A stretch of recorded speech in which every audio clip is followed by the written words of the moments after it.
un premier tour de questions, puis après ça, si le temps le permet, on va faire un deuxième tour. Renaud et Martin. Il y a toujours des lumières comme ça? Oui. Sur la télé. Spotlight de Montréal.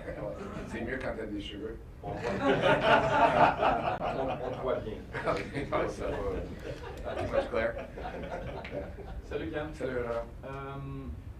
Question simple, pourquoi tu as décidé d'amener Philippe Danault de ramener Philippe Danault avec les Canadiens? Je crois je pense que comme équipe, comme organisation, on remarque qu'on avait besoin d'un peu plus d'expérience.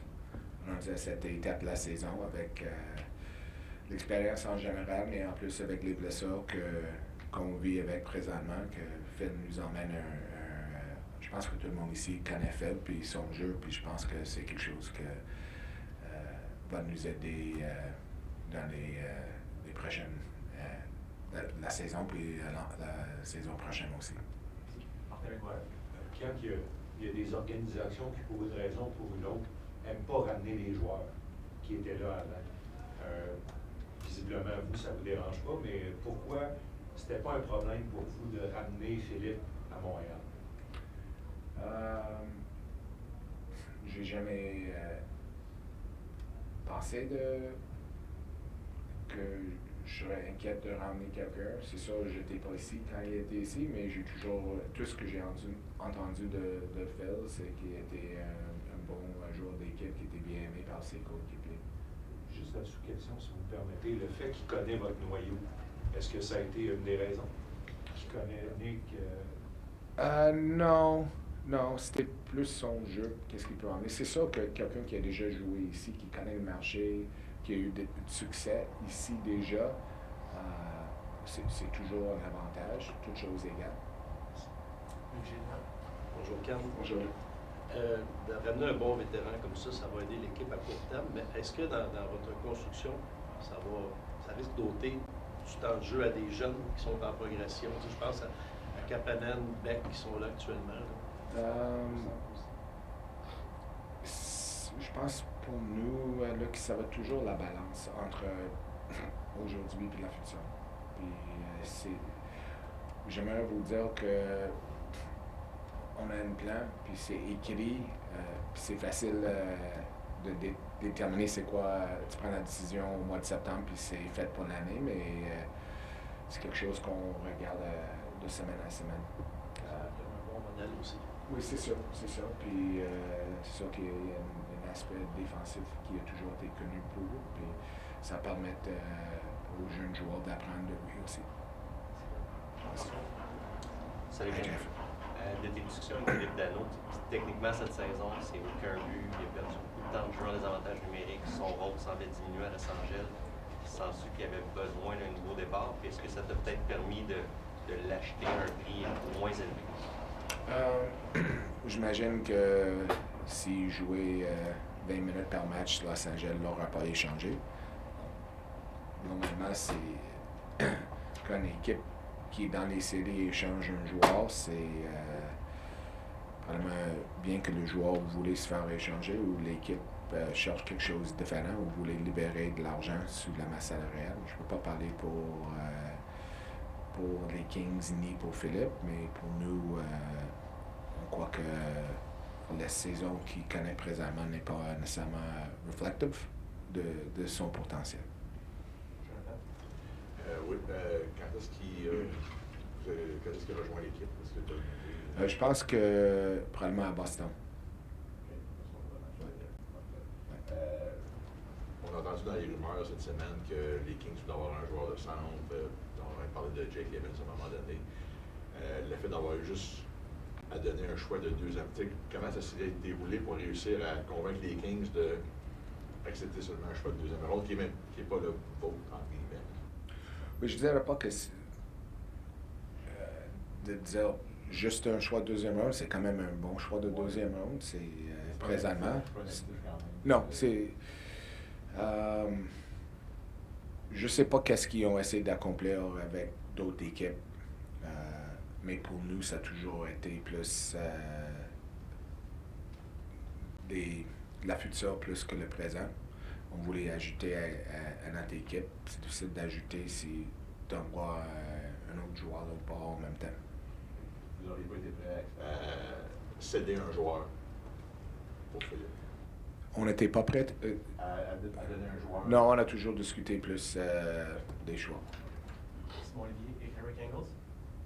Merci. Est-ce que tu peux développer sur quand tu disais que vous aviez besoin de plus d'expérience? Est-ce que c'est vraiment, Martin parle souvent de la maturité du groupe, du jeu du groupe, puis tu parles du jeu défensif aussi. Fait que peut-être juste développer sur quel besoin vous voulez justement adresser sur la glace. Je pense que c'est sûr que Phil est connu pour qu'est-ce qu'il est capable d'emmener côté défensif. Pas dire qu'il n'est pas capable d'emmener l'offensif. Je pense qu'il a fait 27 buts, fait 2 ans.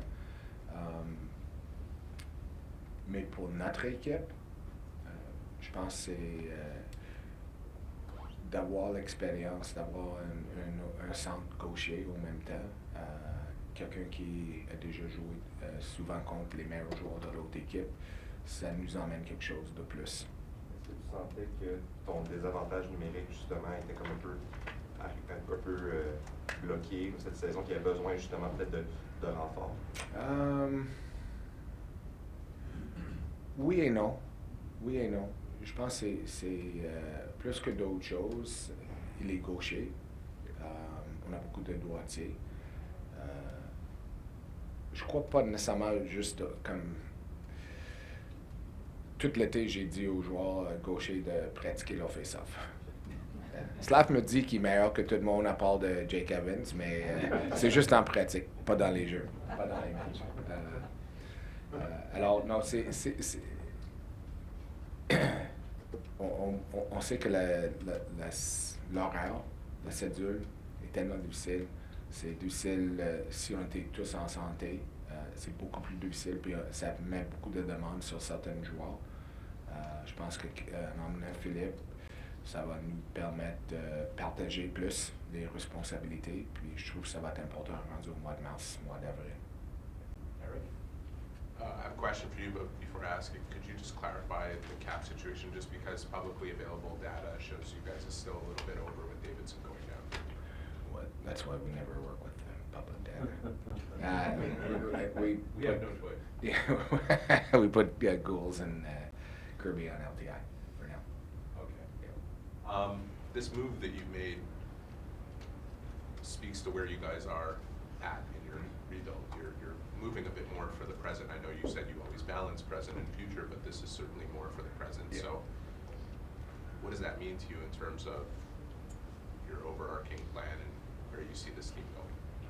Well, I would say, dating back to last year, coming through up to the trade deadline, we lost a bunch of games. I think at this point it's pretty well known that Susie came and said, do we need to move these guys? And we want a chance to make the playoffs. They did. They gained some experience.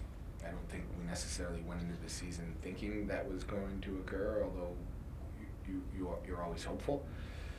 At this point, I think if we give, part of where the here helps us in the future is the experience it allows those that are here today to gain.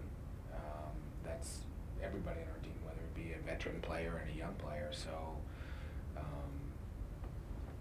we're still going to balance every day, like trying to figure out how we make a trade, what we're willing to give up to make trades happen. I think that's a fair deal, a second-round pick for Phil Deneau. But we had 2. And I think as we continue whatever process we're in here, call it a rebuild or whatever phase of trying to build a championship team, the one thing that we've tried to do is when we make trades is to deal through a position of depth or surplus. I don't want to say surplus, but I guess depth is the appropriate description. Lastly, Christian Dvorak was here last year. Obviously, he went to free agency. How did he end up going to free agency? Was it ever explored to bring him back here? And in hindsight, is there any regret that he didn't end up back here? Well, I can't technically talk about another team's players. I think you guys have got me right. a couple times for that. But yes, the simple answer is yeah, we did talk to him about coming back. And I think at any moment, Eric, you look at things, you're considering other opportunities that may be there at that point in time, and you're kind of forced to make decisions, or the player's forced to make decisions. Is there any regret? I honestly, I don't want to say there's regret that we lost Devo. I'm happy for him. He's doing well, having a bigger role in Philly than what he had here in Montreal. So I'm happy for him, and we're happy to have Phil. On prend 4 dernières questions. Sean Farrell et Alexandre Gascon. Can you tell us how the trade came about, and tell us the needs that you hope that Phil will address for the team, and also just when you expect him to join the team? Yeah. How did it come about? I mean, I had reached out to Kenny, first time I had read some rumor that he might be traded. And just told him, if you ever decide you're going to do that, give me a call. It didn't really, probably in the last 24 hours or so, that things got a little bit more serious, I think, on their end. And it didn't go down until late last night. We were coming up on midnight deadline, so 10 o'clock, 10:30 last night, in the middle of dinner. And I think I've kind of alluded here in other questions in terms of what we hope he's going to bring experience. We know, he's been here before. I think people in this market know what he is as a hockey player. We don't think the season that he's having right now is indicative necessarily of the quality of player that he is, and we're hopeful that, in this back here in Montreal, he's re-energized and regains the form he had here in Montreal and in LA before that. And you expect him to join the team when? Probably in Boston. Salut Ken. Salut Axel. Tu viens d'en parler en anglais, puis tu répondais aussi à la question de JF sur la saison d'Anneau, en disant on pense pas que c'est sa valeur ou c'est ce qu'il vaut encore. Qu'est-ce qui vous fait croire de ce que vous avez vu, que ce soit dans son jeu, dans la situation dans laquelle il était? Qu'est-ce qui vous fait croire que Philippe Danault n'est pas le joueur de cette année, mais qu'il en a encore à donner pour eux? Je pense que c'est toujours... Je pense souvent qu'est-ce qu'il y a avec les joueurs, c'est qu'ils tombent dans une situation, un contexte où ça va pas bien.